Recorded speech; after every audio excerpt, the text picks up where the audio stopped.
बिहार में जनता के जनादेश के बाद और करारी हार के बाद आरजेडी अब मंथन करने में जुटी हुई है, क्योंकि जिस तरीके से जनता का जनमत सामने आया और उसके बाद रोहिणी आचार्य ने जिस तरीके से परिवार को लेकर के जो बातें कही, उसके बाद ऐसा लग रहा है कि परिवार के अंदर जिस तरीके का युद्ध छिड़ा हुआ है, अब उसके बाद क्या कुछ और देखने को चीज़ें मिल सकती हैं। लेकिन इस बीच आरजेडी की बैठक हुई जिसमें तमाम परिवार के सदस्य मौजूद रहे। आरजेडी के तेजस्वी यादव वहां पर मौजूद रहे, लालू यादव ने भी बैठक में हिस्सा लिया और सबसे बड़ी बात यहां पर यह निकल करके आई है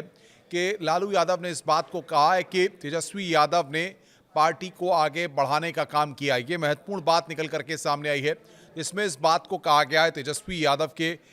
पिता लालू प्रसाद यादव के द्वारा, क्योंकि जिस तरीके से परिवार में कोहराम मचा हुआ है, उसके बाद ये सारी चीज़ें बहुत मायने रखती हैं कि आखिर तेजस्वी यादव को लेकर के लालू प्रसाद यादव क्या सोच रहे हैं, या फिर रोहिणी आचार्य ने जिस तरीके से तमाम चीज़ों को कहा है वो परिवार में किस तरीके से कही जा रही हैं। तो ये सारे मुद्दे कहीं ना कहीं बहुत बड़े हो जाते हैं, लेकिन दो तीन बातें बड़ी महत्वपूर्ण हैं इस बैठक को लेकर के जो हम आपके सामने रखना चाहेंगे।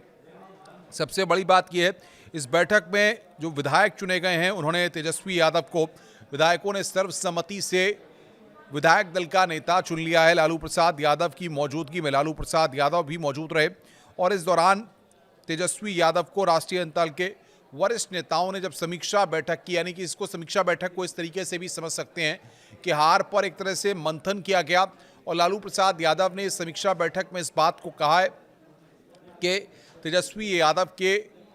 नाम को लेकर के इस बात को कहा कि वो उन्होंने पार्टी को आगे बढ़ाने का काम किया है और वो लगातार आरजेडी को मजबूत करने के लिए काम करते रहेंगे। और उसके बाद विधायकों का सर्वसम्मति से उनको यहाँ पर नेता चुना गया। करीब 4 घंटे तक बताया जा रहा है कि ये बैठक चली है और तेजस्वी ने बिहार के विधानसभा चुनाव में जो सीटवार समीक्षा होती है, चीज़ों को लेकर जो फैक्टर्स निकल करके सामने आए, हार के जो कारण थे उनको लेकर जो बातचीत की है, उन पर यहाँ पर मंथन किया गया है।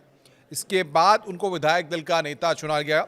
बैठक में विधायक आलोक मेहता ने कहा कि चुनाव में गड़बड़ी हुई है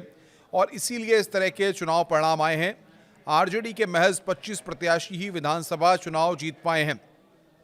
बैठक में तमाम तरह की बातें हुई हैं और ये भी कहा गया कि चुनाव परिणाम को लेकर के कोर्ट में जाने की बात कही गई है। इसमें महागठबंधन के जो बाकी नेता हैं उनके साथ विचार विमर्श करने की बात कही गई है। लालू परिवार में घमासान के बीच लालू प्रसाद यादव इस बैठक में रहे। पूर्व मुख्यमंत्री राबड़ी देवी, सांसद मीसा भारती भी शामिल हुई और उनके अलावा पूर्व प्रदेश अध्यक्ष जगदानंद सिंह बाहुबली, सूरजपाल सिंह, विधायक भाई वीरेंद्र सिंह समेत कई वरिष्ठ नेता इस बैठक में पहुंचे, जिनके द्वारा अपने अपनी बातों को रखा गया। लालू प्रसाद यादव ने, राबड़ी देवी ने भी अपनी बातों को रखा और फिर अंत में तेजस्वी को विधायक दल का नेता चुन लिया गया। लेकिन जिस तरीके से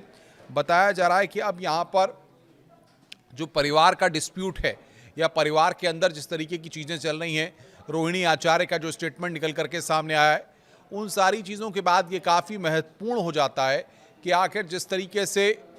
समाज में लेकर के या एक मैसेज देने की कोशिश हुई है, लेकिन पार्टी के अंदर या आरजेडी के अंदर उसको लेकर किसी भी तरह की फिलहाल फूट नहीं है, क्योंकि लालू प्रसाद यादव ने और राबड़ी देवी ने, मीसा भारती ने, सबने साथ आकर के समीक्षा बैठक के दौरान ये एक मैसेज देने की कोशिश की है कि तेजस्वी यादव पार्टी के लिए किस तरीके से काम कर रहे हैं या पार्टी को मजबूत करने के लिए किस तरह से काम कर रहे हैं। और ये सारी बातें जब निकल करके सामने आई हैं तो कहीं ना कहीं एक ये फ्रंट है कि समीक्षा बैठक में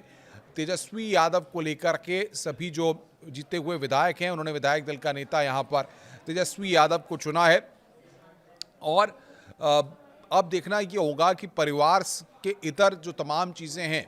या उनको लेकर के, या फिर रोहिणी आचार्य जिस तरीके से बात कहती हैं या तेज प्रताप जिस तरीके से बात कहते हैं, उसको लेकर अब परिवार के क्या रिएक्शन सामने आते हैं, क्योंकि लालू प्रसाद यादव या राबड़ी देवी के द्वारा इन सबको लेकर कोई बात फिलहाल नहीं कही गई है। लेकिन जिस समीक्षा बैठक के जरिए आरजेडी ने अपनी हार पर मंथन किया है, कारणों को तलाशने की कोशिश की है और ये कहा है कि अब जो गड़बड़ियों की बात कही जा रही है उस सब को लेकर महागठबंधन के नेताओं के साथ बातचीत की जाएगी और उसके बाद आगे का फैसला तय किया जाएगा कि आखिर कोर्ट का रुख करना है कि नहीं। नमस्कार।